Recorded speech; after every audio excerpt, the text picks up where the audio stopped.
എല്ലാവർക്കും നമസ്കാരം. എൻ്റെ പേര് കവിത പ്ലസ് ചാനലിലേക്ക് എല്ലാവർക്കും സ്വാഗതം. മുടിയൊക്കെ കിളുത്തു തുടങ്ങി. എല്ലാവർക്കും സുഖമല്ലേ? നല്ല മഴയാണ്. മഴ കുറയുന്ന ലക്ഷണമൊന്നും കാണുന്നില്ല. നല്ല തകർത്ത് മഴയാണ്. എല്ലാവരും സുഖമായിട്ടിരിക്കുന്നില്ലേ? എങ്ങും വെള്ളപ്പൊക്കമൊക്കെ ഉണ്ടോ? നമുക്കിവിടെ അങ്ങനെയുള്ള പ്രശ്നങ്ങളൊന്നുമില്ല. ഇന്ന് ഞാൻ പ്ലേറ്റ്ലെറ്റിനെ കുറിച്ച് പറയാം.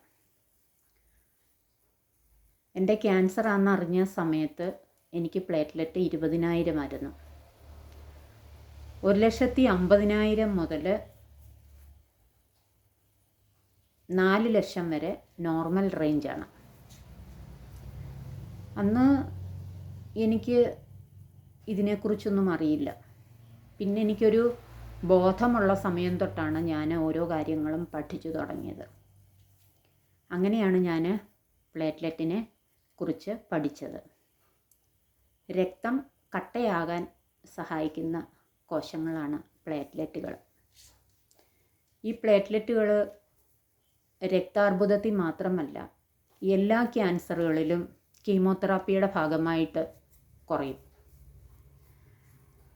ഡെങ്കിപ്പനി തുടങ്ങിയ അസുഖങ്ങൾക്കും പ്ലേറ്റ്ലെറ്റ് കുറയാറുണ്ട്. അപ്പോൾ പ്ലേറ്റ്ലെറ്റ് കൂടാനായിട്ട് പല ഫുഡുകളും നമ്മളെ ഹെൽപ്പ് ചെയ്യുന്നുണ്ട്. കീമോതെറാപ്പി മൂലം പ്ലേറ്റ്ലെറ്റ് കുറയുമ്പം അവർ പ്ലേറ്റ്ലെറ്റ് നമുക്ക് തരും. അതായത് ഒരു ഡോണറിൻ്റെ കയ്യിൽ നിന്നും പ്ലേറ്റ്ലെറ്റ് സ്വീകരിച്ചിട്ട് അത് ബ്ലഡ് പോലെ തന്നെ ഹോസ്പിറ്റലിൽ സൂക്ഷിക്കും. അത് ആവശ്യമുള്ളപ്പോൾ നമുക്ക് IV വഴി തരും. പിക്ക് ലൈനിലൂടെയോ അല്ലാതെയോ IV വഴി നമുക്ക് തരും. ഈ പ്ലേറ്റ്ലെറ്റ് എടുക്കുന്നത് തന്നെ ഒരു വലിയ പ്രൊസീജിയറാണ്. ആരോഗ്യമുള്ള കൽപ്പണിയൊക്കെ ചെയ്യുന്ന, അതുപോലെ കട്ടിയായിട്ട് മസിലുള്ളവരുടെ കയ്യിൽ നിന്ന് പ്ലേറ്റ്ലെറ്റ് എടുക്കാൻ പറ്റൂ. കാരണം ബ്ലഡിൽ നിന്ന് പ്ലേറ്റ്ലെറ്റ് തരം തിരിച്ചെടുക്കുകയാണെന്നാണ് ഞാൻ മനസ്സിലാക്കിയത്. അപ്പോൾ ഇന്ന് പ്ലേറ്റ്ലെറ്റ് കൂടാനായിട്ട് ഉള്ള കുറേ ഫുഡിൻ്റെ കാര്യങ്ങൾ പറയാം. ഫ്രൂട്ട്സിനകത്ത് ഓമയ്ക്കയാണ് ഏറ്റവും പ്ലേറ്റ്ലെറ്റ് ഉണ്ടാകാനായിട്ട്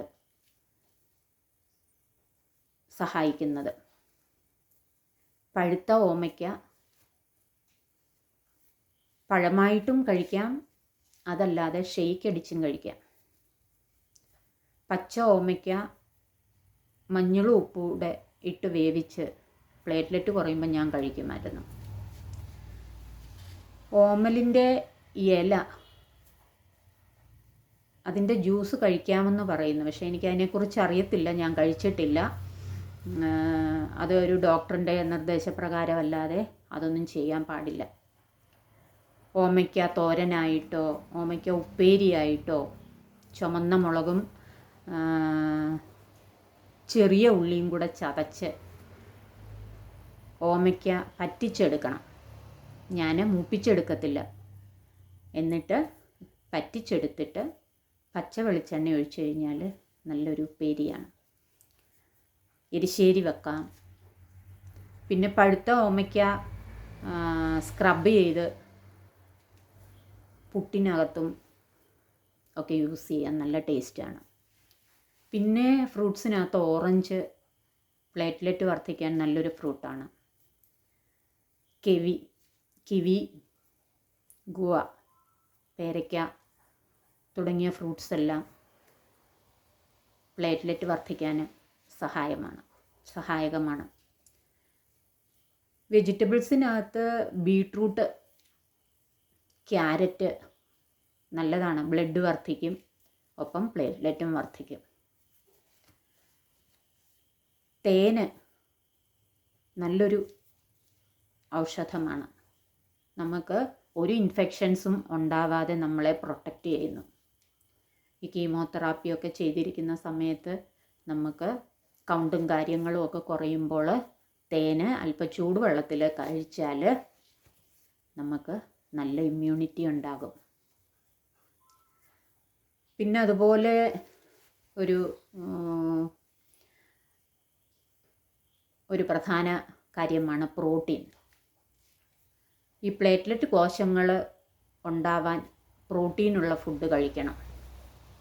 അതിന് നമുക്ക് ഹോസ്പിറ്റലിൽ പറയുന്നത് മുട്ടയുടെ വെള്ള 2 മുട്ടയുടെ വെള്ള കഴിക്കണം എന്നാണ് പറയുന്നത്.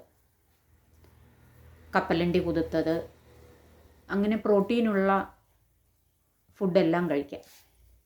നമ്മൾ കഴിക്കുന്ന എല്ലാ ഫുഡിലും പ്രോട്ടീൻ ഉണ്ട്. കടല, പരിപ്പ്, ചെറുപയർ, ഗ്രീൻ പീസ്, അങ്ങനെ തുടങ്ങി ഉഴുന്ന്, പിന്നെ എല്ലാത്തിലും പ്രോട്ടീനുള്ള ഫുഡാണ്. അപ്പോൾ ഈ കീമോതെറാപ്പിയൊക്കെ എടുത്ത് നമ്മുടെ കോശങ്ങൾ, ക്യാൻസർ കോശങ്ങളോടൊപ്പം നല്ല കോശങ്ങളും നശിച്ചുകൊണ്ടിരിക്കുകയാണ്. അപ്പോൾ അവിടെ പ്രോട്ടീനും ക്ഷാമം ഉണ്ടാവാം. അതുകൊണ്ടാണ് പ്രോട്ടീനുള്ള ഫുഡും നന്നായിട്ട് കഴിക്കണം എന്ന് പറയുന്നത്. അപ്പോൾ